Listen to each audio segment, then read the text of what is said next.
Welcome to Insights in Sound, where we talk to the people behind the scenes, behind the technology, and behind the music.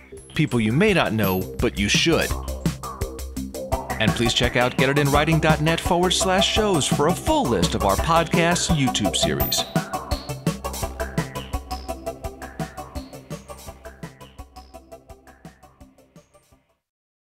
And we're live from the NAMM show floor, the Media Center, with George Petersen, the editor of Front of House magazine.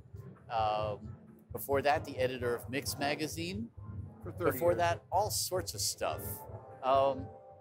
Maybe we should start there. You've had quite a weird career, kind of bouncing all over the place between a lot of different things. You grew up in Italy, Yeah. which is kind of odd because you don't talk with your hands much, and right. And your background is both musical and techno geek at the same time. That's correct. Yeah. Tell me about the evolution of all that a little bit. Okay, let's go way back. You're wondering why I grew up in Italy. It's because my parents lived there, and I was a kid, and usually kids will live with their parents. Is that how it works? It wasn't my house. And Wow. anyway, I feel so enlightened already. I had a Swedish mother and a Danish father. My father worked for NATO, Hence the traveling. hence the travel. And Okay. we lived in Naples, Italy, which is the headquarters of the Southern European headquarters for NATO. And so I grew up there, and like all kids, there was music that was exciting on the radio, and back when people listened to radios. Mm-hmm. Do they still do that? And radio in Europe especially was diverse to the point of almost, I mean, really, you would have so many different odd segues into all sorts of different types of music. I mean, you'd hear everything. And it still is. Yeah, yeah. Although every taxi driver ever had in Frankfurt always seems to like this bad Euro disco. Yes, So, exactly. Well, no accounting for taste. you can't help some things, But anyway, I was interested in music, and I told my parents I wanted to play the drums, and they said no because my sister had started to take violin lessons and became very good at violin. Then she wanted to switch to cello, so she switched to cello, and they had a violin left over, so they handed me this violin. Said, "Well, you're going to do You're violin." gonna learn this, okay? So I said, Wow, what a bring down. "Okay, Wanting to be a drummer and ended up playing the violin. not for long." Okay.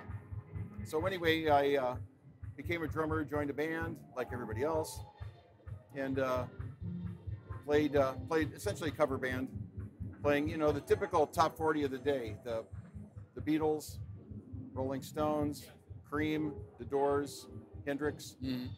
and we had a four-piece band with an organ player with a bass out on his Farfisa Compact Deluxe, a rhythm guitar player, a singer, myself, and a horn player. Interesting combination. Well, we'd play Wilson Pickett tunes, Oh, there you go. and then we'd do Hendrix tunes with a trumpet solo. Wow. We were kind of out there. So. Yeah, I'm not sure how to wrap my head around that. Okay. But I played in that band and a couple of other American bands, mostly with Americans and internationals that were associated with the NATO command in Southern Europe, in Naples. Now, at the same time, you were drawn to the left brain stuff, all the technology and the technology of the day. Well, right? You were taking shit apart and stuff. Well, yeah, I was. I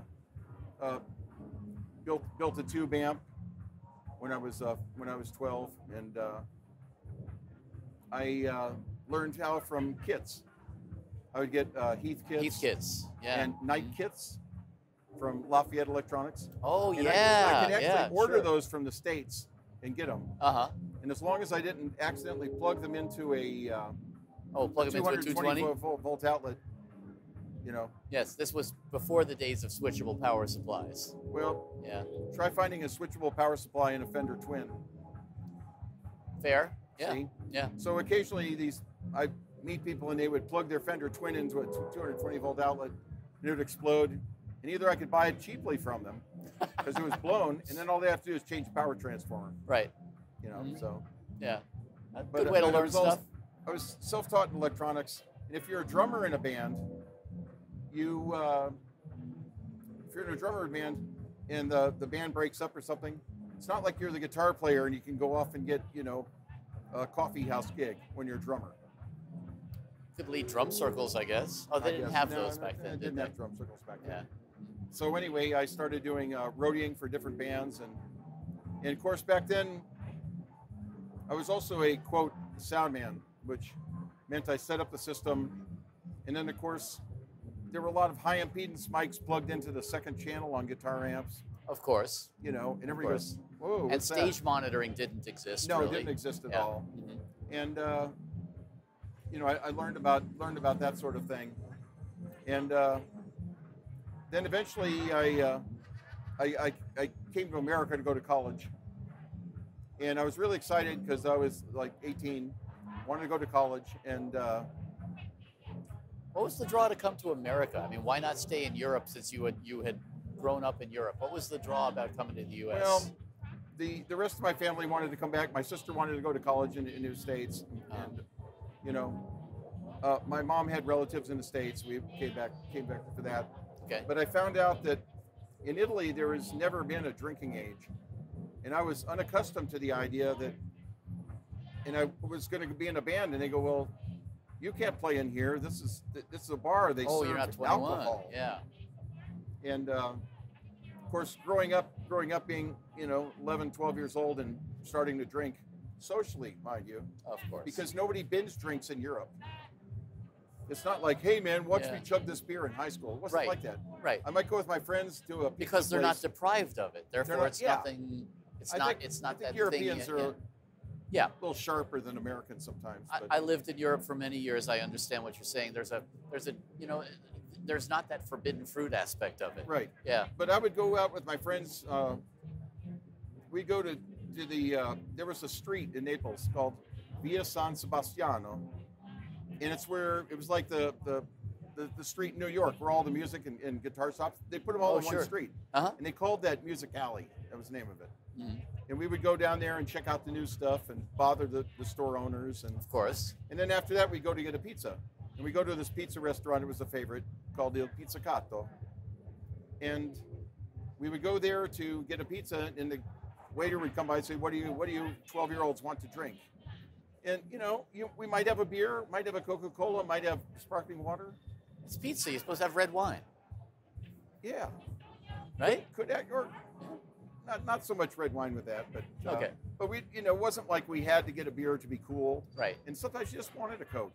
Sure. In fact, every day after school, I'd get home after school at like 3 in the afternoon, and we would head to a bar that was at the bottom of the driveway where we lived. And we lived in a high-rise apartment. Mm-hmm. Naples is pretty much all Right. Vertical. straight up and down. Yeah. And you look out, you hang your laundry out. You know, that's all those street scenes are real. Uh-huh. And there was a bar down at the bottom of the driveway, curved driveway went up to our house. And every day after school, we went to the bar. But it wasn't like an American bar. This was like a coffee house. They sold ice cream, handmade gelato. You could sit down and get ice cream or get a Coca-Cola and sit out on the street and we did that every day. We always went to the bar. More it or was less. kind of a different take on life. Not necessarily a bar as much as just a gathering place. But in Italian, the word is bar. Uh-huh. B-A-R, bar. I love it. And, you know, these American terms that kind of transcend all, Yeah, it's true. you know. It's true. So now let's also bring in some side stuff here. When you came to the States, you also got involved in film. Yeah. You studied a lot of different stuff in college, right? I mean, you really did. kind of diversified. I'm the Was it- most weird diversified education ever. Was this an effort on your part consciously to have a lot of skills, or was this just like short attention span theater? Okay. When I found out coming to America that I could not work as a musician, I know everybody always says, well, you know, I used to sneak in with this band. A lot of bands just didn't want to take a chance. Sure. You show up at the gig and then your drummer can't get in. You know, Right. It's bad. Right. Yeah. If it was something like a bass player, nobody would ever notice. Ouch. Oh, that's right. You play bass, don't you? Sorry about that. I'm crushed. Anyway, crushed. And anyway, I got a job as a union projectionist, and I'd work theaters at night showing movies. In days I had free to go to school. I became a perpetual student, and I wound up getting a degree in chemistry, and then I got a degree in technical theater, and then I got a degree in medical entomology, and then I did my postgraduate work towards a master's in motion picture production. So, the medical stuff, was that just an interest of yours? I mean, no, it seems sort of incongruous. I made a mistake once. Just walked into the wrong classroom and figured you'd stay, or exactly. what? I went to register at San Francisco State after going to community colleges where it was free and I could, take as many courses as I wanted to. Uh-huh. And I was broke, just shit poor broke.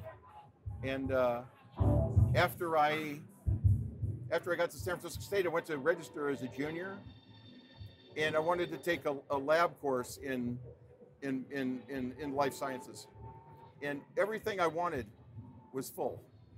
They said, nope, that's full, that's full, that's full. What do you have? And they said, well, we have entomology, which is the study of insects. And I said, well, that's weird. So I took a 1 semester course in entomology, followed by a 2nd semester in entomology. And at the same time, they also offered a graduate course in medical entomology, which is the interaction of insects with humans. Wow. Fleas, lice, vermin, you name it. Sounds charming. Sounds disgusting. Yeah, well, yeah. And so anyway, I wound up doing that, and wound up getting a degree in medical entomology. And then when I got that, and I said, this is great because I could work for the California Department of Public Health. There's all these different places, things like mosquito abatement districts, and Yeah, sure. And then I found out that, well, you really have to have a master's in that to do that. And that didn't really work. And at the same time, I was getting involved in the independent filmmaker scene in the 70s in San Francisco. And I won a couple of National Film Festival awards for creating short films. So hang on. You mentioned that you were a union projectionist. Yes. You were also obviously then involved in creating content. But not at the theaters where I worked. No, of course. But I mean, there's two different aspects but there. You have to understand both. Well, yeah, you do. If in your mind, I say, okay, we're going to do a film shoot. We're going to use 35mm film, and you're using like a camera that has a 400-foot load on it. In a magazine that holds the Mickey Mouse ears on the top. That's 400-foot loads. Right. That 400-foot load is going to be a little over 4 minutes long, because 35mm film travels at 90 feet per minute. And so part of that was understanding the sync process. And actually, when I went to San Francisco State as a grad student, they said, you pretty much know all the production shit. And they wound up having me teach. So I wound up teaching the first semester, and second semester I was bored. I'm more than anything else amused by the idea of how much stuff you had swimming around in your brain at the same time. Things that are, of course, you can always find interrelationships between these things, but to a certain extent, if I think about it, I mean, these are such divergent topics, and the idea of dabbling in each of them, I mean, that's... Yeah, but going from being a musician and being a roadie and being a, quote, sound man, and learning about media production, because back then... Oh, sure. I also had a job working for a local community college and producing instructional media, which back then meant the slideshows with the beep. Right, yeah. And videotapes. And videotape technology was coming in, was essentially, in the community college, it was half-inch, black and white. Right. DIAJ. Right. Sony. Sony Portapacks. And, that Parts. junk. Yeah. And, at the same time, I was also teaching film. I was teaching private film courses out of my house. I was also making films. I got very interested in film. So after I had completed my my bachelor's degree, I was accepted into grad school because they sometimes like people in film to come from a different discipline. And you could say, well, I'm an expert on bugs. And I could say, I'm an expert on bugs. Yeah, I love that. And so I came in from a different discipline, and I was accepted. And also I had won several film festival awards for short films that I had made while I was in college and while I was teaching. So, and this was all happening at the same time as your interest in audio, right? Well, I was interested in audio since day one, back Right. when I was working in bands. But Right. when I got to the college level and I was producing instructional media, I was also mixing live gigs, mixing audio for video productions, and I was also I have a degree in technical theater also at the same time. And so the focus on that was really on lights and sound and understanding how to do lights and sound, wireless microphones. What I love about this is that you had all of these sort of interactive disciplines that informed each other. So it really gave you a kind of an understanding of the whole ecosystem. Right. You know, live production being not just the music. It's great if you understand how to be a front of house person, but on top of that, to understand lighting, to understand staging, to Right. understand all of that, it helps you, no matter what you're doing, it helps you to do a better job, and Sure. also helps you to understand what all the other people are going through, what their Right. pain points are, and how to better support them, Right. how to stay out of their way if they're incompetent, Right. whatever it is, right? And also at the same time, I was working at night showing films. Uh-huh. And when you're a projectionist in a booth, you sometimes have a lot of time on your hands. And so I could be preparing lesson plans for lessons I was doing. Uh-huh. One of the films I made that I entered when I was a film student at San Francisco State involved drawing directly on blank film. Ooh, that's cool. Animating, So there you have animating to, on 35 millimeter frames that are, an inch wide and 3/4 of an inch tall. So you have to understand not just the animation process, but you have to understand the speed of film and all of those all of those kind of little, really intricate factoids. And usually when people draw on film, they get clear film, and then you just put markers on it, and they go, look at my opus, aren't I wonderful? Or they get film that has a black coating all the way down. It's already exposed, and then you scratch it out. You can scratch into the emulsion and do that.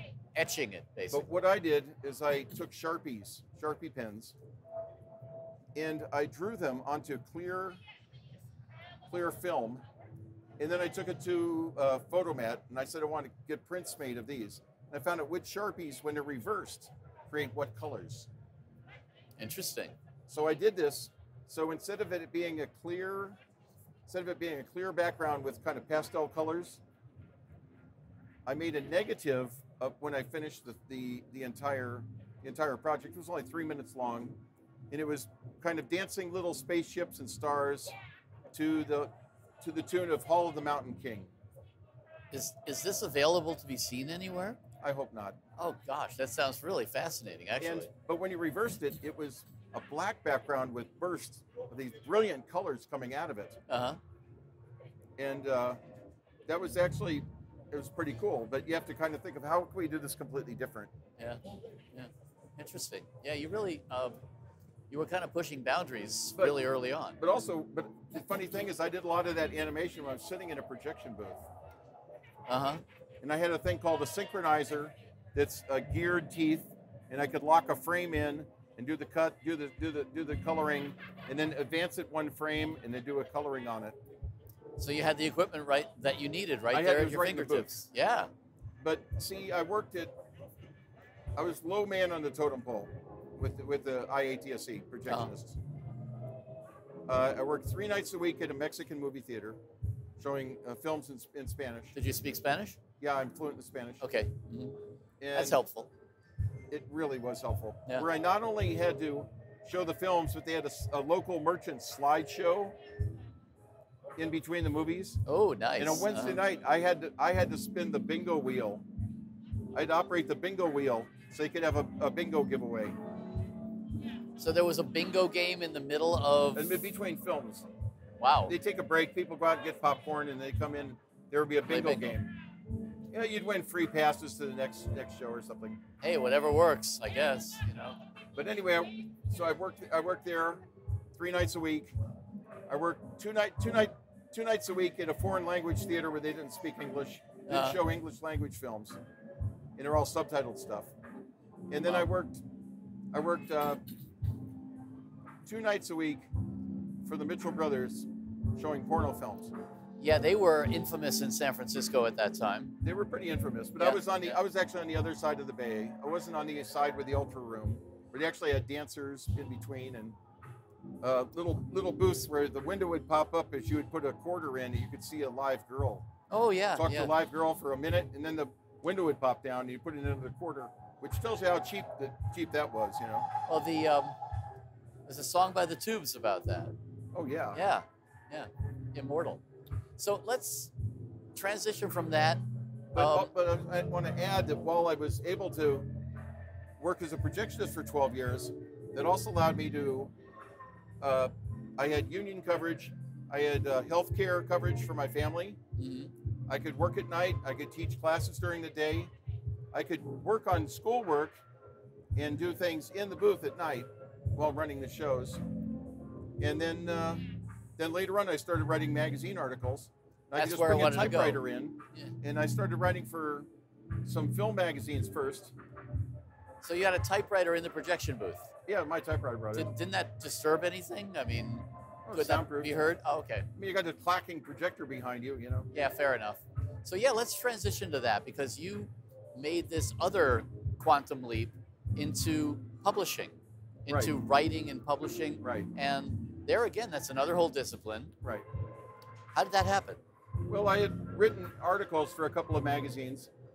One was called Scenic Current. One was called MacGuffin from San Francisco State's magazine. Oh, and I also wrote some articles for Box Office magazine. And I thought this is kind of cool. And one day I found out that I was going to lose one of my shifts a week working at the foreign language cinema on weekends. Uh-huh. Because the regular projectionist that had all the rest of the days wanted to retire but wanted to keep one day a week. So he wanted my shifts, and then the new person would come in. So I applied to get that job that he was going to leave, full-time job, good job. Except I was low on the put on polite. My seniority didn't cut it, and I got cut out. Then I was missing some pay out of my schedule, and it was the week before Christmas in 1981. I was reading the University of California magazine newspaper, the Daily Californian, just sitting there, and picked it up while I was waiting in line in Berkeley to get a burrito at this movie theater I was working. And I looked in the back, and here's this classified ad. It says, "Wanted, semi-part-time journalist to work on Music Sound magazine." And I went, wait a minute. That's a fit. And I said, wow, they didn't say what it was. And and I said, that's got to be Mix magazine. Oh, so Mix was already in existence at Mix this point. it was in existence for 3 years prior. Uh-huh. And actually, David Schwartz was the founder with Penny Jacob. Yes. And a couple of other people. And when it first came out, I believe it was newsprint, right? It wasn't even It was magazine big format. newsprint. Yeah. It would come off in your hands. Yeah. And it was actually a directory of recording studios in the Bay Area. Was the first one. Yes. Came out with the first issue, and then when it came out, every people in LA said, "Hey, we want one of these for LA." And then Nashville said, "We want these for Nashville." Uh-huh. And then New York said it, and it wound up becoming every other month. It was a spotlight directory of the gear in all the recording studios. Uh-huh. And it stayed that way for a couple of years, and then at one point they downsized the format to standard magazine size format, and they did that for a couple of months. And then he said, we can put articles in this and make it a magazine. And about a year after that, I came on board, mostly because they were just overwhelmed. So you started out with them as a quote unquote semi part-time writer. No, I was actually a proofreader. And you haven't lived till you've sat there and proofread lists of equipment. Oh dear God, yeah. Oh, wait a minute. Yeah. That says SM69. It's an SM58. And then you mark it, And we weren't doing computerized. This was printed Sure. out on strips of photographic film. Mm-hmm. And so you're marking it with a Sharpie or A something. blue pen, non-reproducible. Ah, The light of course. colored blue. Uh-huh. Then I'd hand it to our typesetter. So everything that went to typesetter had to be typed. Amazing, those prehistoric days, huh? They were pretty wild. And then Yeah. they would take these long strips that might be 25 feet long for your article. And it's just one column wide of type. Give it to the art director, and the art director would run it through a machine that would put wax on the back of it. And it would temporarily hold it down to a layout board. And then he'd cut it with an X-Acto knife to do your column setting and leave a space for the pictures to go. Sounds so archaic in this day and age, doesn't it? It was Flintstonian. Yeah, really. So, So I started as a proofreader the first month, uh-huh. and the second month they had me do a feature interview with Ray Dolby. Ah, They said, wait a okay. minute, you know all about cinema sound, Dolby sound, and I had done installations of Dolby cinema systems starting back in 1977, installing when the Dolby stereo revolution happened. Uh-huh. I did a lot of installations in the Bay Area, installing theater systems to take advantage. For example, places that would show Star Wars or Right, yeah. right, In yeah. fact, I wound up being in a theater in the San Francisco Bay Area called the Piedmont Cinema in Oakland, and I actually showed Star Wars 500 times after it opened. So you know every part of that movie. I think I know every part of that movie. Yeah. But it was a fun theater, and I would still enjoy doing a good show on when you do a show. Uh-huh. And that theater had manual stage curtains and lights that you would pull. All right. You'd pull these levers, and you'd fade the house lights down to half because you see people are still coming in with their popcorn, and then you start the movie. And the movie starts with the what do you call it, the 20th Century Fox logo. Right. That big whatever building temple with gold. And so I'd leave a little bit of amber right across the bottom of the footlights of the screen as the curtain is opening, and then it comes up and then you very slowly fade the house lights down as people are starting to get settled. But one thing I would do is there was a 4-channel gain control on the wall, Uh-huh. rotary control. It controlled all 4 of the surround channels, the left, right, center behind the screen, and the surround cabinets. Mm-hmm. And in this first scene, you see Vader's Star Cruiser come in. First, you see Leia's ship zip by quietly. Then you hear the rumbling as the Star Cruiser comes by to attack Leia's ship. The first time they shoot, the first time that Vader shoots at Leia's ship, you hear this massive explosion. At that point, I do a little finger limiting on the gain control in the theater. Uh-huh. And it was normally run at about 11 o'clock. And I would take that control and punch it up to 3 o'clock just for the explosion, And then back and down. then bring it back down. Uh-huh. And the whole theater, boom. And I wanted every person in that theater to experience that, hey, you're experiencing something really cool. Yeah. And I enjoyed doing those performances. I would go in at 10 o'clock in the morning and get out at 2 o'clock in the morning for that entire summer, which allowed me to bank a lot of money for school later in the year, and Yeah. Yeah. But yeah, I was crazy. Well, was? Anyway. I believe so. Yes. So you transitioned from that to obviously making yourself indispensable to the magazine at a point when Mix Magazine was really becoming suddenly ubiquitous in our industry. Yeah. And you really, you built that in such a way, you kind of built that in your own image, I think. Well, first place I did. First of all, kudos to David Schwartz. Kudos to David because Schwartz. he Penny put it on Riker, the map. Penny Riker Jacob, Hillel Resner, Yeah. our Yes. sales manager, Uh-huh. and some amazing writers that we had. Mm-hmm. David Gans, Blair Jackson, Oh, yeah. people like that contributing to Mr. Bonsai. Of course. Classic. Yes, and you Amazing really stuff. were in great company, absolutely. I mean, I'm not giving you total credit for it, Right. but I think you found yourself really early on in a position of sort of herding all these cats, so to speak. Well, I was also the gearhead on staff. Okay, You know, that fair helps enough, when yeah. you read the technical Yeah, magazine. yeah, sure. Because David Schwartz's, most of his background was actually in acoustics, Uh-huh. and he knew a lot about acoustics and studio design. But in terms of taking apart an SSL and putting it back together. He wasn't so good at that. Uh-huh. And I gave it the gearhead thing, and then they put me in charge of the new product section and the reviews section. Yeah. And things like that were, gave me more contact with the manufacturers. And most manufacturers were starting to see me as their main contact at the magazine. Uh-huh. Besides their salespeople. We had some great salespeople too. Yeah. And a great art staff. Yeah, you did. You had the right combination of people, really, at just the right time. I mean, because the industry itself was going through so many changes at that point. Digital. Yeah, exactly. Well, even before digital. Right. Let's talk early to mid 80s, even before digital started really rearing its head. The studio business was becoming much more of a business. There were more and more of these multi-room facilities opening. There were, the industry itself was just blowing up, and to be there at the forefront of that and become sort of that industry Bible that we didn't have previously. That, those were kind of heady times in a way. The interesting thing here is you also have to remember the hierarchy of studios. There were 4-track studios, quarter-inch 4-track Tascam demo rooms. studios, yeah. Demo studios. Yeah. Although I would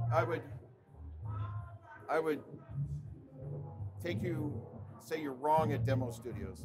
Well, now it depends on the era. Records on 4-track machines. Oh, absolutely, absolutely. I'm only saying demo I know, studios, they would quote call them demo unquote. studios. Yeah, And exactly. there were 8-track studios. Yeah. So somebody would have to buy a 4-track recorder and eventually get the money together to expand their console, expand their recorder to buy a 8-track. Then they would finally get a 16-track. Then they might finally get a 24-track. And while they're doing that, they have to throw out their old console, buy all new gear.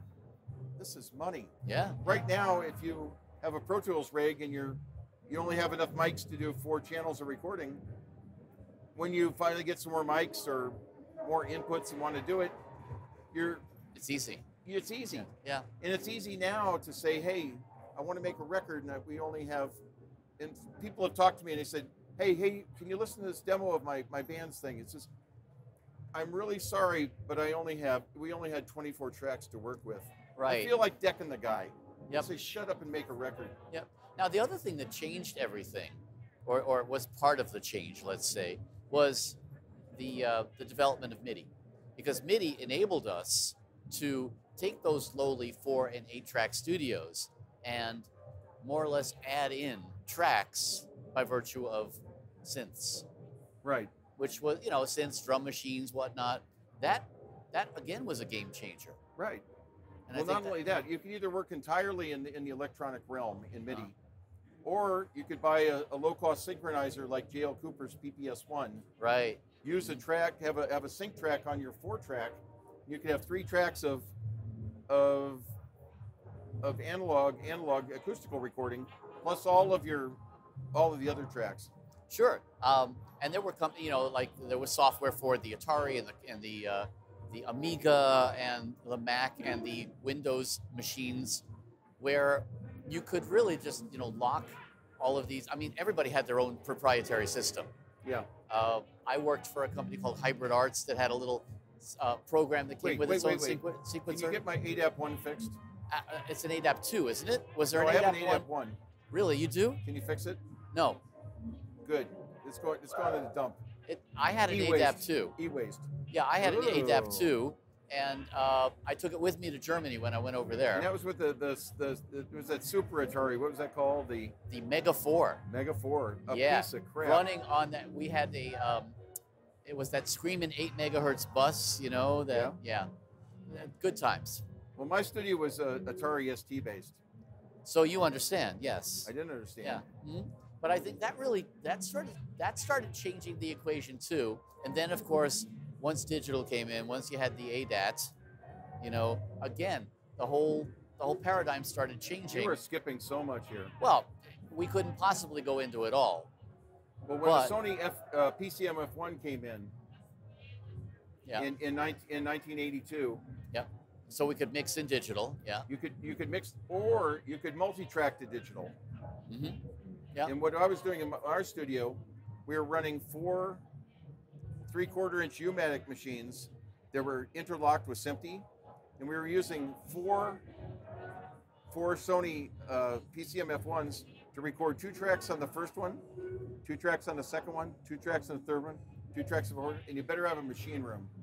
Yeah. And we did that, and we started doing a digital 8 tracking at my studio in 1982, and we were the first digital recording studio in the San Francisco Bay Area, and we made amazing records using that system.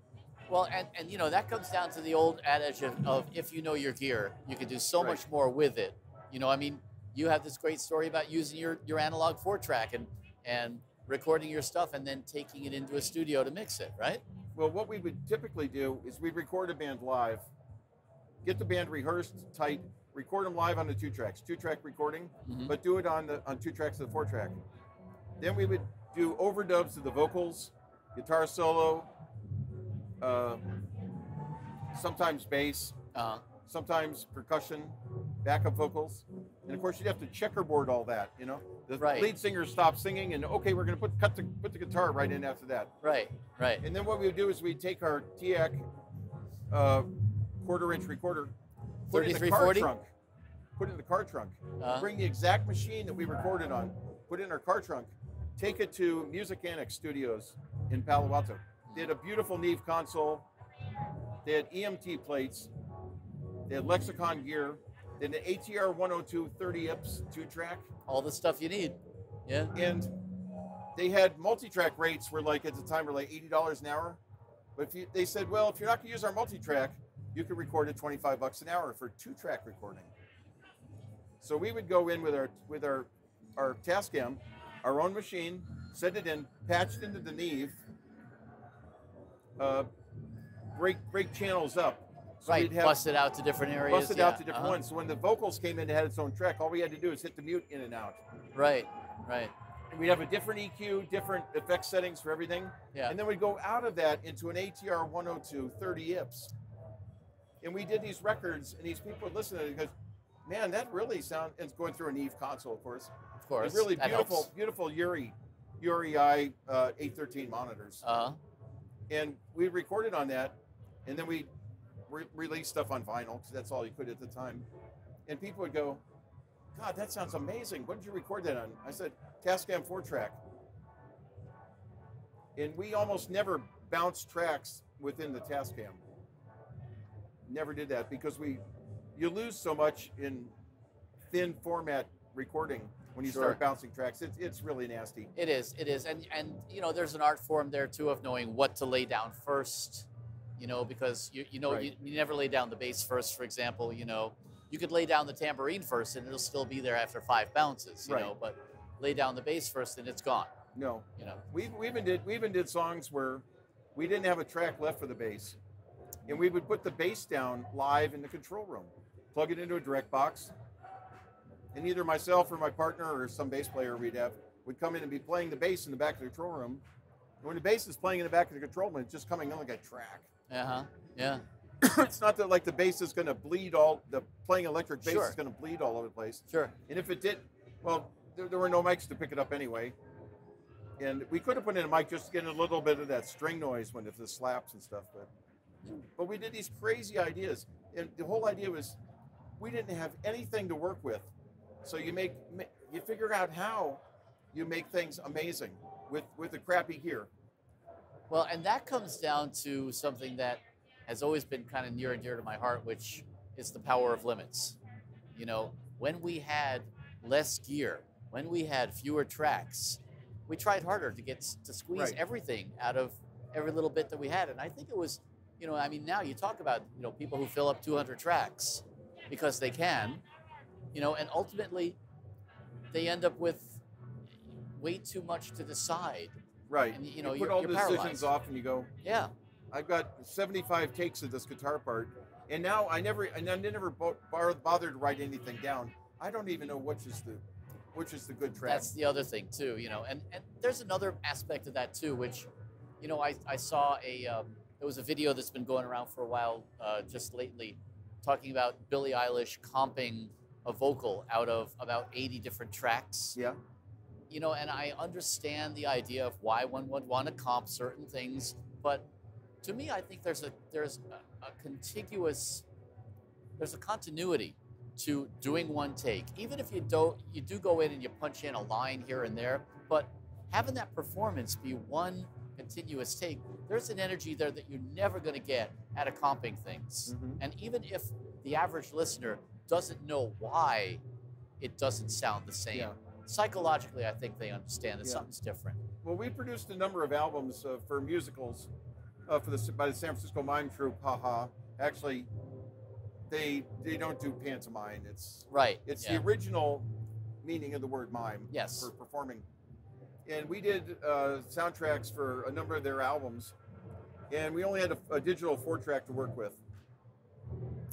What we did is we recorded the band, the orchestra, recorded the orchestra the first day, and they put down the parts, and they were already rehearsed.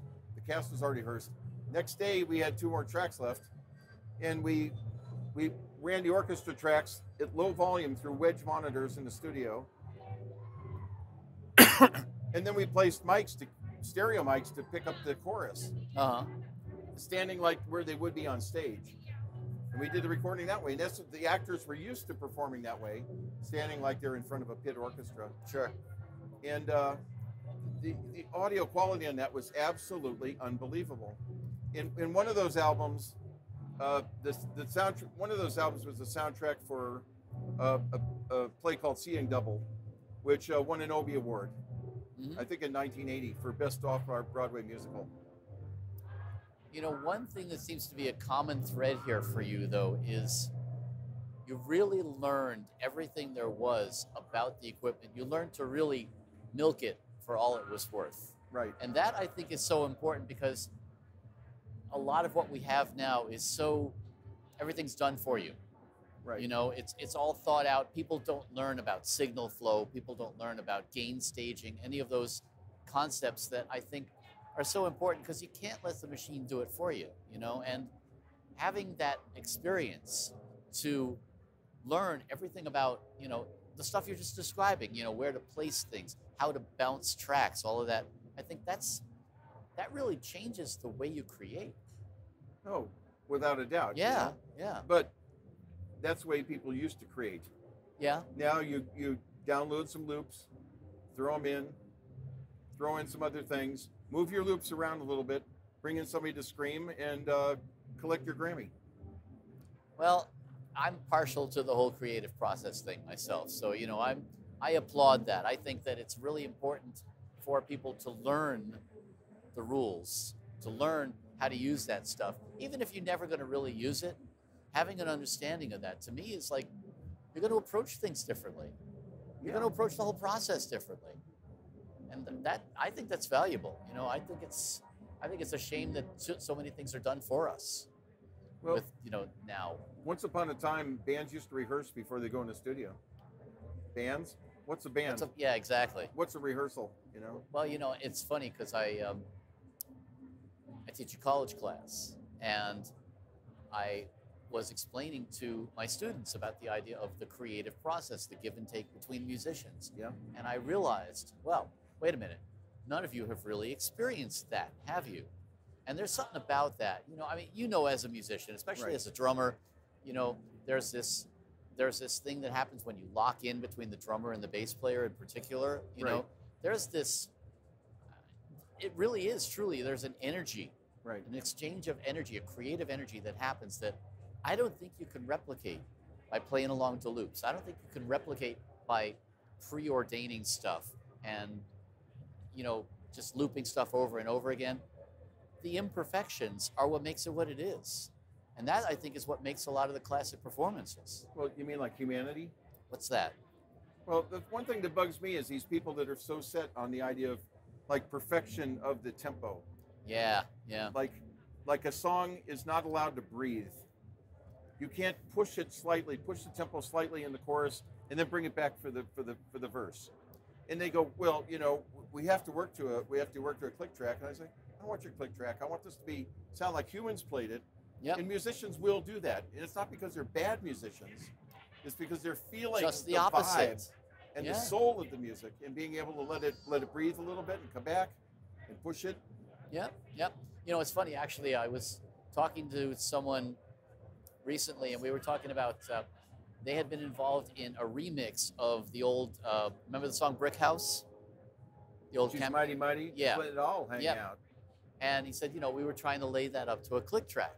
And you're thinking, well, disco era, you know, it probably was done with a sequencer to a click track. No.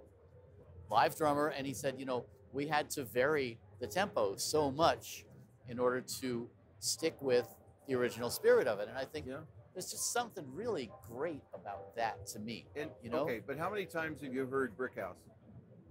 I don't know. A million times? Probably, yeah. And or at every wedding you go to these days, everybody goes, oh, you got to put Brick House on the list. Yeah. You listen to that song, you don't go, oh, I'm a drummer, I'm very sensitive to tempo. I don't listen to that and go, well, the tempo is kind of varying there. Exactly my this point. Is like, yeah. Down, down, and it pulses, it pumps the entire time. Yeah. And that's just it. You know, even though there's those imperfections, it drives, it moves, it's got everything you want out of a performance. And I'd rather hear that, man. I'd rather hear that humanity of real humans playing together. You know. Well, there's software things that can help that. To give it we have software that will give it a human feel. I know we do. So once we've gotten rid of the humans, we put in software that can give it a human feel. Brilliant. Oh, that's a great idea. Yeah, I like that. So let's loop back to your work, because I think you well, first of all, you stewarded mix through a lot in terms of not just multiple publishers and all that stuff. Let's not even get into all that. Right. But you stewarded mix through a very tumultuous era in terms of the onslaught of home recording, the various changes in technology that really changed the way music is made. Right. And I think by the time you left that magazine, the entire industry was completely different from where you had started. Yeah. So how was that for you to then, I mean, I know you took a little break, but you then ended up at front of house, which is, it's the other side of the coin. It's the live side, Right. Obviously you've done live sound, you understand all that, but was that a radical transition for you to move from one to the other? Well, no more of a radical transition from moving from analog to digital recording and the onslaught of MIDI. And the thing about MIDI meant now anybody, when MIDI came out, I thought, oh, great. Now anybody can make a really crappy record. And you don't have to know how to play all these instruments to do this. You don't have to be a bass player. You don't have to be a drummer. You don't have to be a strings player. And even if you're a rudimentary player, if you're a rudimentary keyboard player, for example, slow the part down, and then play the part and then speed it up, and everybody goes, man, you got some serious chops, All of that really did change, I think, the way music was made, but also the spirit of the music, I think. I mean, that, and of course, that all happened simultaneously with the industry becoming more commercialized, the financial aspects of the industry. Yeah. And so where there was does the money come from in the industry? You have to go back to the days of Napster and what that did. Yeah. And file sharing. Oh, and sure. all the suffering people had to go through. Yeah. And CDs that you would buy that would have a copy code inserted into it. Yeah. It's like, I bought this music, I can't make a copy to put in my car to play in a cassette. Nope, you can't. And no, how dare you? How dare you do that? Yeah. And there were all these changes on different levels. It used to be that bands would sell a lot of records, make a lot of money, and they would tour to feel good about themselves and sell some merch and help promote the record. Mm. And now it's like the record is out there to help promote the tour. Yes. And that's the biggest change in the industry we've seen so far. And the demise of record labels that, if only a record label will sign me, Yeah, nobody even wants that now. You're almost better off without it now. I mean, it's a good thing that Macklemore didn't go for a record deal. Yeah. They would have ended up with nothing. Rather doing it themselves, releasing themselves, and making a fortune. Yeah, it's true. It is it's different, but you have to apply your brain and do things. Yeah. and maybe do things differently. Yeah, and I think that's, you know, the one good universal here, the one good universal statement is that through all these changes, artists have adapted. Artists have come up with new ways to make a living, to remain creative. Thank God for that, because that's really been, you know, that's been the only thing that's made all of this continue to be interesting to a lot of people, Yeah. you know. But, you know, for you following all these trends and really in certain ways being the documentarians of these trends, how has the change been for you watching all of this? Well, for me, it's actually exciting. Truthfully. Is it still exciting? Yeah, it is exciting because at one point there was a roadblock to, if somebody was creative and really wanted to do things, there was a roadblock that would keep people out from doing what they wanted to do, achieving their dreams. The cost of admission, basically. If you have a guy who's a symphonic composer, now that guy or girl can sit at a piano, enter the parts, do the scoring, you know, through notation programs. But if you always wanted to, quote, record your opus as a classical piece, you can do it all through MIDI. You have every instrument in MIDI that you can access. And you can do that. And previously, you couldn't do that. If you're a band and you want to record, it used to be, well, we have a complicated project, we're really going to have to go to a 24-track studio or depend on the limitations of 4-track demo recording. And now you have everything at your disposal. You have 96 kilohertz, 24-bit recording available. Unlimited tracks. To anyone. Yeah. Unlimited tracks. And unlimited plugins. Unlimited plugins. You know, if you said, God, it would sound better if only I had an LA2A. Hello, how many do you want? Right, exactly. The problem that I have is you look back in history and say what the Beatles were doing when they did Sgt. Pepper's with 2 4-tracks. Right. And they used their brains to figure out how they could do amazing things. And how can we share tracks? And they were syncing machines up by going 3, 2, 1, hit both buttons at once. Yep. And if the sync worked and you did the mix, it was fine. If the sync was off, you go, okay, hold it, back it up. Yep. Anybody can walk this NAMM show with a couple grand. They can get good microphones. Used to be microphones were crap. Yeah. You can get really good microphones inexpensively. All these tools are available. So where is the great music? Well, you know, a dear friend and colleague of both of us, Craig Anderton. Yeah. We were talking last year, and he brought up something that I thought was really interesting. He said, you know, everybody now wants to know, how do I get a John Bonham drum sound? How do I sound like this? And he said, you know, I think what was interesting, especially in those times, was that the question was more, what if? Instead of how do I, it's what if. What if I put a string quartet behind this skiffle band, you know? Right. What if I, you know, swing a mic around in a circle? Or what if I put a guitar through a Leslie? You know, all of these kind of experimentational endeavors that in certain ways we're not inspired to do anymore because we have everything at our fingertips. Right. Whereas, you know, as you say, you know, if you only have one LA2A, well, where am I going to use it? How am I going to use it? You know, as opposed to, I got as many as you want. You know, you want a compressor on every channel, no problem. Right. And I think there is a real power to those limitations. And I think we've been put to the point now where, because you can do everything, people don't really do anything. Right. You know, there's no real adventurism in that sense. Well, you know, the same thing is happening in the live market. Touring. Once upon a time, if you went out with a 32-channel console, that was it, man. Ooh, that was huge. You were happening. Mm-hmm. Yep. And then it became, well, you really need a 40-channel console. Mm-hmm. And then it became a 56-channel console. Then it became a 64-channel console. And then it became a 96-channel console. And then it became, well, we need 2 96-channel consoles at front of house to handle this gig.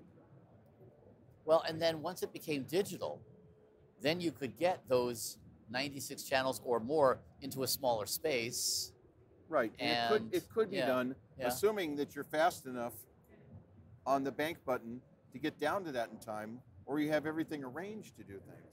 Well, and you know, we've obviously gotten to the point now because you have scenes, you can bring your entire mix with you on a little drive. You know, you really have now the ability to do almost anything live that you could do in the studio. Right. And that's a scary thought too, because you know there was a time when you really you brought your racks of gear, and that was what you had, and you better know how to use it and employ all those things really judiciously. Whereas now it's like, oh, you know what? I can do a virtual sound check, and I can try this, and I can try that, and, you know, and I can literally just save my mix, and I can walk into the next gig, and plug it all in, and boom, it's all ready to go. Yeah. And that's changed things too. And you know, and then of course now we have the ability to take half the performance and put it on Pro Tools and pull it up so that the band doesn't really have to play. Well, and more and more live sound engineers are dealing with. They said, well, you know, we want this to kind of sound like the record, so we got 64 channels coming off the stage. And by the way, we're also bringing 64 channels of Pro Tools for you to mix in with it. Right, right, yeah. But everybody talks about rock and roll, pop mixes, country mixes, how hard it is. If you're mixing a Broadway show, you have the toughest job in the industry. That is true. You've got to mix an orchestra. You've got to mix all these people on stage. And you have to, somebody has to keep track, either you or somebody else has to keep track of all those performers with RF mics, with radio mics. Yeah. They all have a headset mic.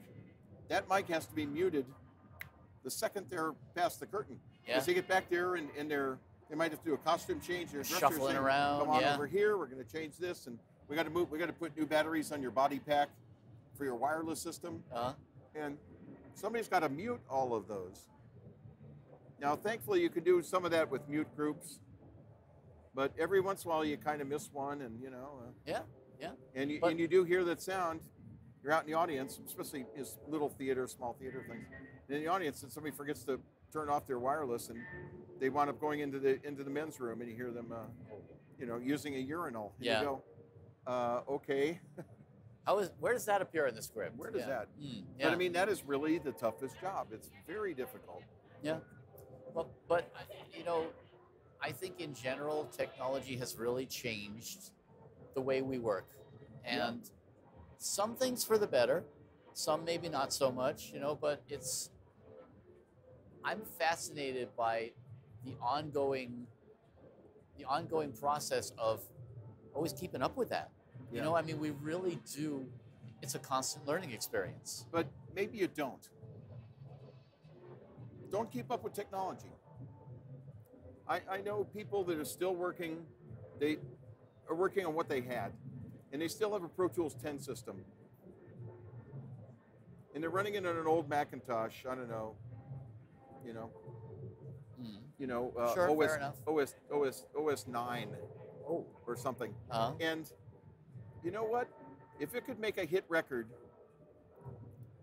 15 years ago, it can make a hit record right now. No question. And there are people who are still working on MTR 90s and whatnot, you know, absolutely.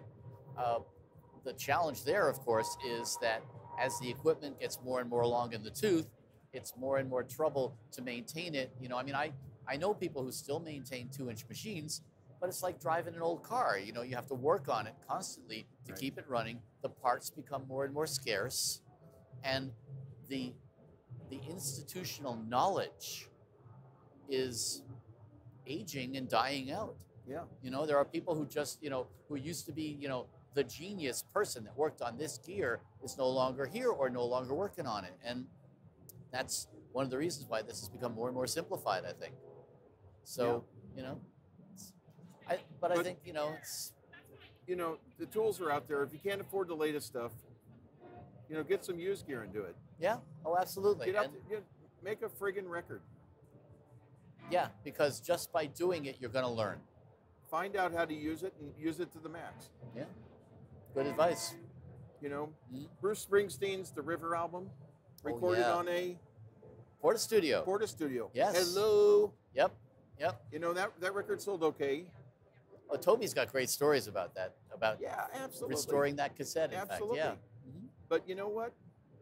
If that can be done, you know, you can do it too. But you have to be smart, figure out what you're going to use, and just make it happen. Yeah. You know, if you're doing a thing in a studio and you want real drums, and you can't afford real drums, and you know you can get some plastic buckets. Sure. Beat on them. Yeah. A friend of mine, 15 years ago, this friend of mine said, "I'm doing a mix in my studio. I really want to borrow a reverb, outboard reverb." And I said, "Okay." I said, "Why don't you use bathroom reverb?" He had no idea what that was. Yeah. The idea that you would take the reverb, the effect, the aux send out of your console, run it into a speaker, have the speaker play that track in the bathroom, and use the tile, and experiment with your mic. Experiment with your mic placements till you find it right. Sure. That's why music sounds great when you're singing it in the shower. Yeah, exactly. Well, and you know, the experimental phase I think is so great. You know, I used to work with this one engineer in Germany, and we did a lot of indie rock stuff. And he had this great little thing that he would do. He would take when we were finally done with the mix to the point that we liked it, he would then take the left and right channels and set up 2 JC120s in the room and mic each one, and just bring a little bit of that back into the mix, just enough to kind of dirty it up a little bit, you know?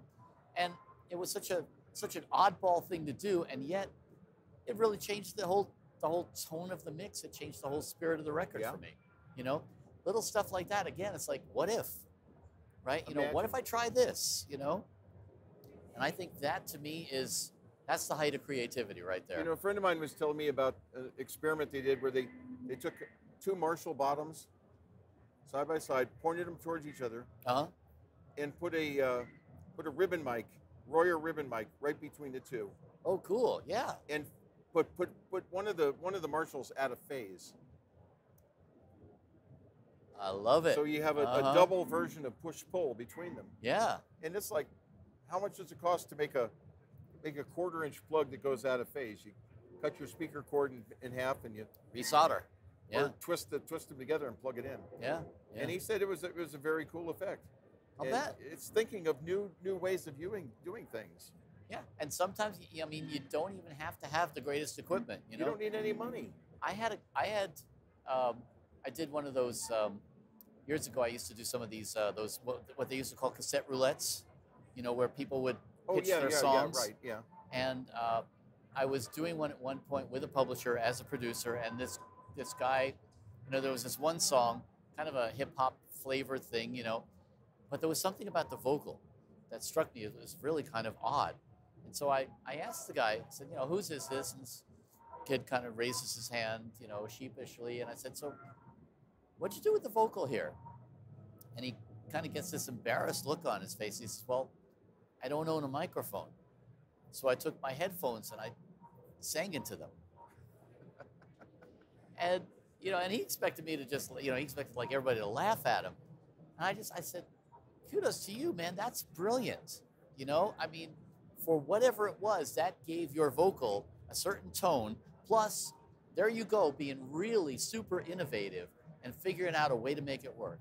Right. You know, I think that's the heart of creativity. Yeah. You know, just use what you got, make it work, and just realize your vision any way you have to, because that's what we have to do. We are musicians, we are artists, and we live to do this. And we just have to do it. No matter no matter what you have to do to get that out there, damn it, you're going to get that out there if you're really determined. Yeah. I was playing a jazz gig where I needed a sizzle cymbal. So I just took one of those little keychains, put a rubber band on it, put it over the bell, hit the cymbal. Perfect. You got the sizzle for the track. Yeah. Pull it off, you're done. Yeah. Or how about, you know, in the 80s when everybody was using these little white noise generators to simulate a hi-hat, you know? That kind of stuff is, you know, it's, sure, after a while everybody's doing it and you get sick and tired of hearing it, but the first person to do it is pretty damn clever, you know? And I think those are the kind of things that really make this interesting, you know? Taking the technology and just using it for something it wasn't intended on being used for at all. Well, I think that's the secret. Yeah, I think so too. I think you're onto something here. You know? And here we are at NAMM, where they're trying to sell all these toys that promise to fix all this stuff and make it better and everything. And we're telling them, no, just get a white noise generator. Or don't buy anything you see here. No. Don't buy a sizzle cymbal. Right. Just grab your keys. Yeah. Well, I don't know. Does anybody have keys anymore? Yeah, I keep them for the sizzle cymbal. Fair point. You know. Any parting words? Parting words? Yeah, get out there and make some music. Amen, brother. Amen. George Petersen, thank you for being my guest. Well, thank you for inviting me. I'll be back anytime. It has been a pleasure. All right. Thanks, pal. Thank you. Hey, I'm Daniel Keller. Don't forget to hit the subscribe button and join us each week for Insights in Sound.